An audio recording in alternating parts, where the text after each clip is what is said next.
Hello, ladies and gentlemen, and welcome to the Dave and Fraz Sports Talk Show. We are in episode 5 of this sports talk show here on the Warrior Network. I'm Davis Gregory, and joined always by Aaron Frazier. And today, we're jumping back into the NFL after a couple weeks of talking about NBA, MLB. We're back to the NFL, and Aaron and I have got some of the injury updates going on, and also we're talking who you need to start in your fantasy lineup this week. So let's jump into it. At quarterback, for me, I've got Jared Goff and Dak Prescott, two of the best, I think, young quarterbacks really in the league. Dak Prescott came in last year, Offensive Rookie of the Year, and combined with Ezekiel Elliott, he's just done a fantastic job in there. No one thought he'd be this good, but he was so good at Mississippi State, and he's come into this Dallas offense and has really given them life. But that defense for Dallas has just not been performing well for him. It's just terrible. It's awful. But Dak is really the reason that they won some of their games. He's done a fantastic job, and I really liked what he's done. Also, Jared Goff, right now for the Los Angeles Rams. It feels still weird saying Los Angeles and not St. Louis. But for the Los Angeles Rams, Jared Goff has done a great job there in Los Angeles, almost said St. Louis.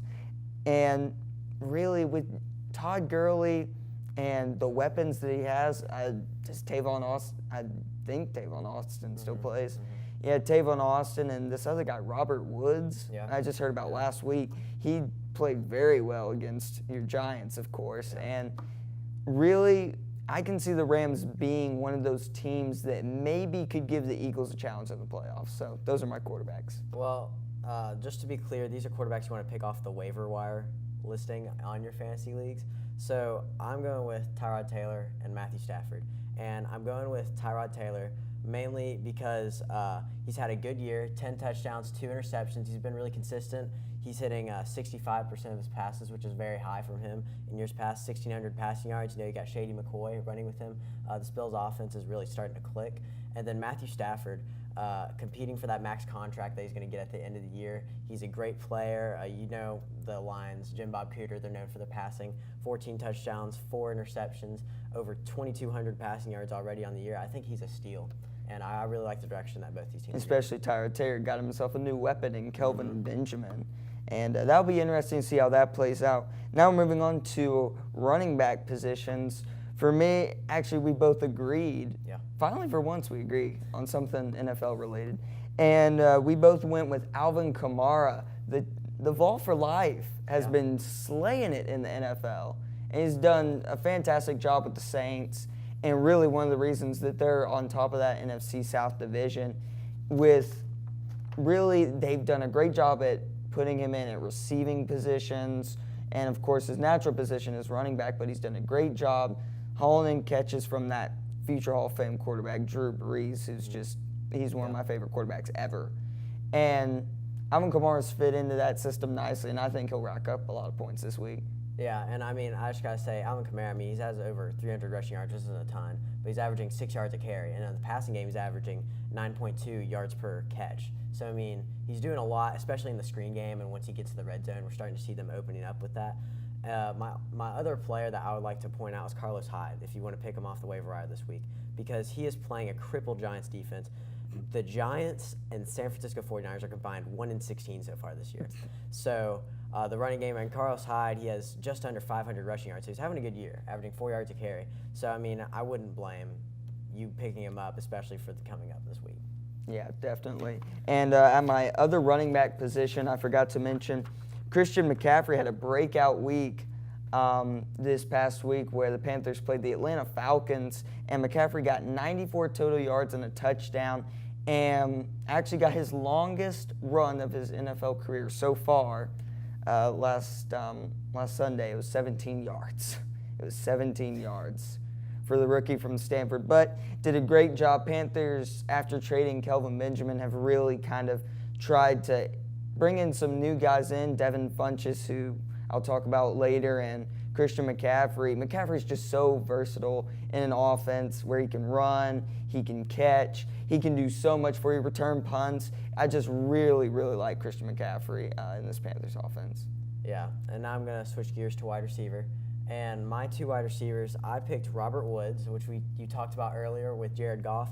He is their number 1 receiver. So I really think this Rams offense is doing a great job of going through the air, especially when you have Todd Gurley. I mean, it's a two-way offense, and Jared Goff's having a great year.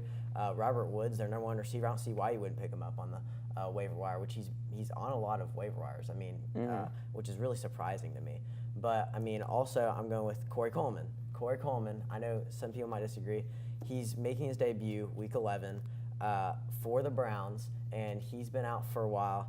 And I do believe he's going to bring an aspect to this Browns team. That is if the quarterback can get him a ball. If the quarterback can give him the ball. I really just think if you throw it up to him, I think Corey Coleman can make a play on it. All right, well, we'll see how he does for the Cleveland Browns. Maybe they'll get their first win. Maybe. I don't know, but maybe. Possibly. Now, I'll move on to my wide receivers. Devin Funchess, another Panther. I'm sorry. It just had to happen. After Kelvin Benjamin got traded, it's just like it's opened up so many options, especially for fantasy owners of Panther players. So, Devin Funchess, 6'5" wide receiver from Michigan, 2-year guy, or I think this is his 3rd year in the league. And, of course, as we talked about before, Kelvin Benjamin going to the Bills, how much that helps Tyrod Taylor and that Bills offense. But what I've seen from Devin Funchess so far is really a guy that has a lot of speed for 6'5". I think he does a lot more things better for the Carolina Panthers offense than Kelvin Benjamin could do. Don't get me wrong, Kelvin Benjamin is a great football player. He's a great wide receiver. I just don't think he's fit for the Carolina Panthers system. But I do think Devin Funchess will be the Carolina Panthers' number 1 wide receiver for a long time. Yeah, Davis. And for the defense, I think you're done with your receivers, but for the defense. Oh, actually, I've got one more receiver. You have one more? Yeah, just one more. T.Y. Hilton, wide receiver for the Indianapolis Colts. He had 5 receptions, 175 yards, and 2 touchdowns last week against the crippled Texans defense. But definitely T.Y. Hilton now, I don't know if he'd be on a lot of waiver wires. But well, I think he would just because of Andrew Luck's injury. Yeah. So I was thinking about putting him on there. But the quarterback for the Colts, Jacoby Brissett. I'm sorry, Brisket. No, that's not the right one. He's done a great job filling in for Andrew Luck, who just seems to always get hurt. And just T.Y. Hilton is an amazing wide receiver at his size, and he's just done a great job filling in at wide receiver, and that's why I have him right there. So, defense, would you like to start us off? Well, when you were talking about Jacoby Brissett just a second ago, I actually took the defense that is playing him this week, Pittsburgh Steelers. I honestly think, they had a bye week last week, so a lot of people dropped them on the waiver wire.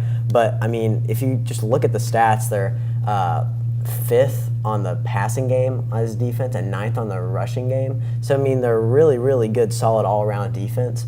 And they have a weak schedule. You have to keep that in mind. When you're playing an inexperienced quarterback in Jacoby Brissett and this Indianapolis Colts team, I think they're going to really take advantage. And I think a lot of fantasy owners should definitely think about taking them this week. Mm-hmm. And this one is probably not a defense that is available for most, but I decided to go with the Carolina Panthers defense this week, playing the Miami Dolphins on Monday Night Football. Yeah, another Panthers thing makes an appearance, but rightfully so. They are now the number 1 defense in the NFL in yards per game allowed. They've done a fantastic job bringing in veteran safety Mike Adams, who used to play for the Colts, 2-time Pro Bowler. Julius Peppers, who I have it written down here. Peppers is, I believe, 3rd in sacks in NFL history right now. And I'm thinking maybe in the next couple of years he can get up to 2nd, maybe pass Reggie White, but I don't know. That might be a long stretch right there. But he's done a great job coming in. Both of them have. And they've really done a great job with, especially I think, the best linebacking core in all of football. Luke Kuechly, Thomas Davis Sr., and Shaq Thompson. I just think that's such a lethal force. And in the secondary, really the Panthers have one star that could really, really make an impact. And has already made an impact. James Bradberry, after Josh Norman left the Panthers, you saw just plummeted to 6-10. But with James Bradberry developing, I think really the Panthers can have a chance to light it up on Monday Night Football. And I believe that will be all the time we have for today's episode. Thank you for tuning in, ladies and gentlemen, and make sure to check back with us for episode 6. We'll see you next time. And this one is probably not a defense that is available for most, but I decided to go with the Carolina Panthers defense this week, playing the Miami Dolphins on Monday Night Football. Yeah, another Panthers thing makes an appearance, but rightfully so. They are now the #1 defense in the NFL in yards per game allowed. They've done a fantastic job bringing in veteran safety Mike Adams, who used to play for the Colts, 2-time Pro Bowler. Julius Peppers, who I have it written down here. Peppers is, I believe, 3rd in sacks in NFL history right now. And I'm thinking maybe in the next couple of years he can get up to 2nd, maybe pass Reggie White, but I don't know. That might be a long stretch right there. But he's done a great job coming in. Both of them have. And they've really done a great job with, especially I think, the best linebacking core in all of football. Luke Kuechly, Thomas Davis Sr., and Shaq Thompson. I just think that's such a lethal force.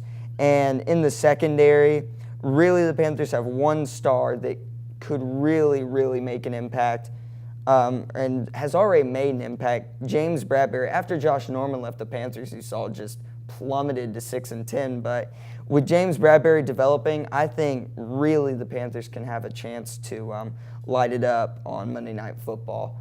And I believe that will be all the time we have for today's episode. Thank you for tuning in, ladies and gentlemen, and make sure to check back with us for episode 6. We'll see you next time.